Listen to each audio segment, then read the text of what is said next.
My name is Stephen Heffernan, but I also go by the name Hephee. I am an artist, an illustrator and a designer.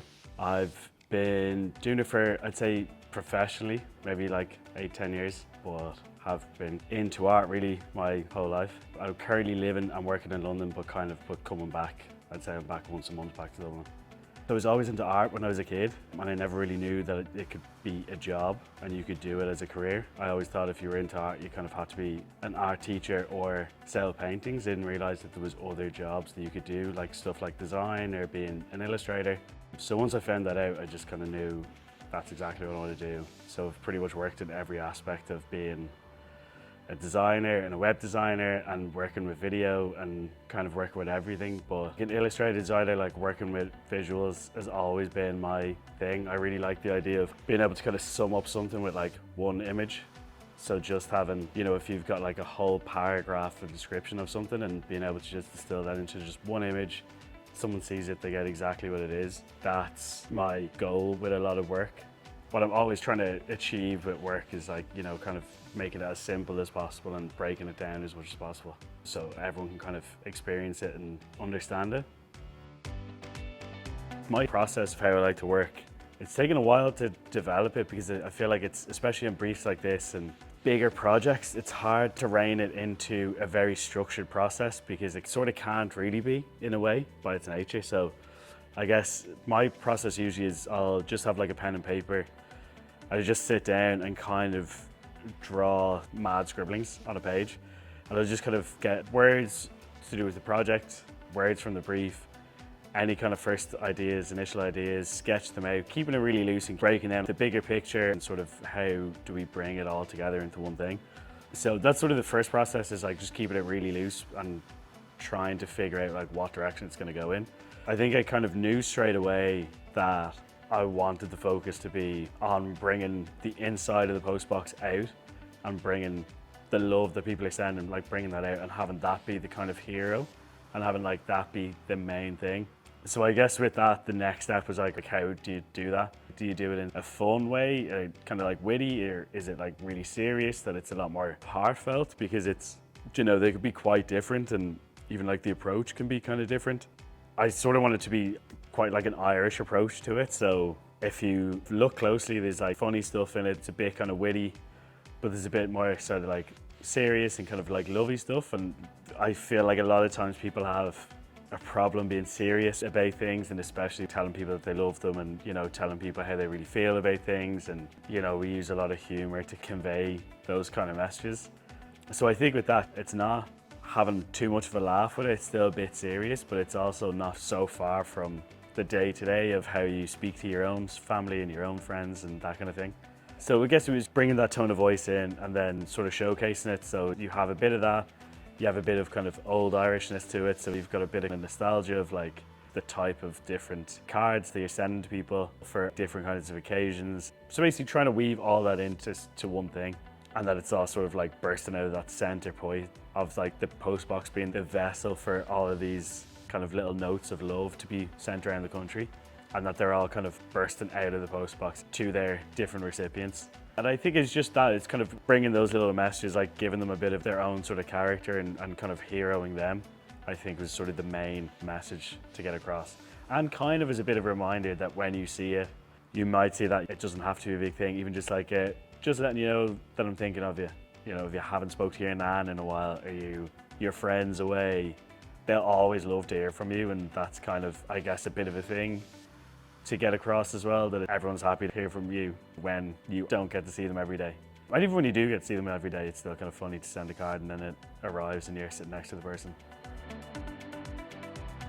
Maybe the same kind of reason that I like those other artists' work. Like I try to not alienate people, like bring people in on jokes. So like when they see it, they understand it and get it. And I think Irish people like laughing at things, they like a good joke, and it's maybe a bit of a balance to that. It's kind of one of those things that like, I'll do something that I think is unbelievable, I think it's the funniest thing, or it's like my best work ever, and we put it up online, no one will interact with it. And then other times I'll do stuff that I'm like, it's kind of okay, or I'm sort of into it, or it's like kind of just a throwaway idea, and like people will love it and it'll really resonate with people.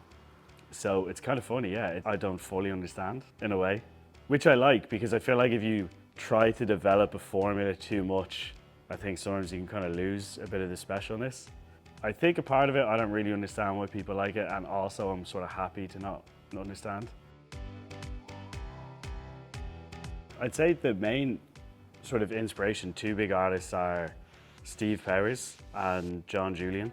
So I think those two, they're kind of like big inspirations. So I first seen their work when I was younger, I was like, I want to be these two lads. I've always been fascinated with the whole Send Love campaign and the idea that people send these little cards, but they're so important to the people who send them and the people who receive them.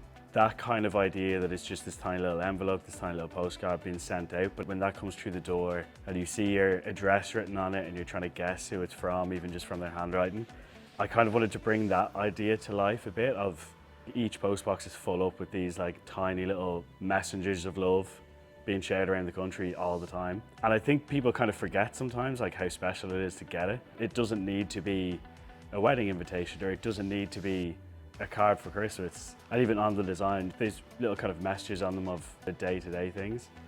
And even just getting something like that, because it's handwritten, it's been sent, there's a lot more weight to it and there's a lot more beauty in it. I guess that's kind of the idea behind the visual, is to bring that kind of beauty to life, of physically sitting down and letting someone know that you love them and that you're thinking of them and that you've put time aside to do it.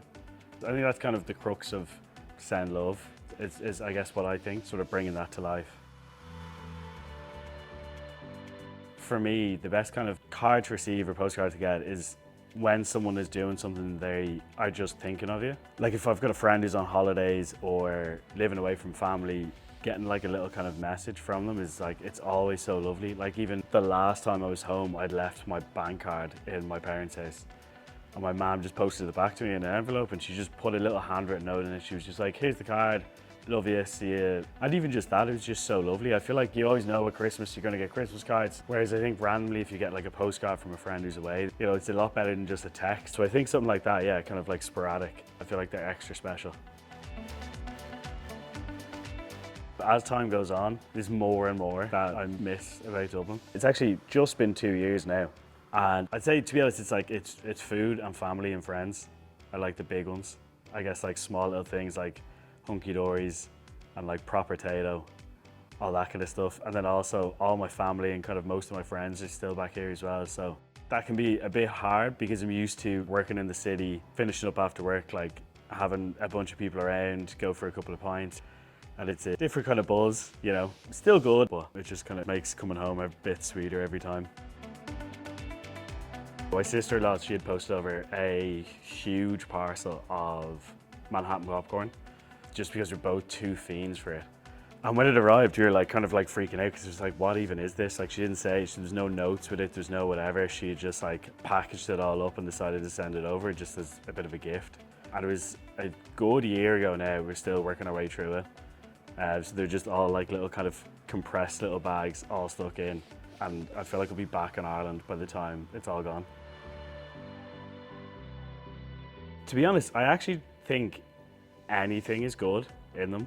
Like any kind of message. I feel like the reason a lot of people don't send things, they feel like they don't have enough to say, or an important enough thing to say, or you know, it's like, nothing's really happened, there's no updates. I feel like getting a message from someone to say that they don't have any news is definitely 10 times better than not hearing anything from them.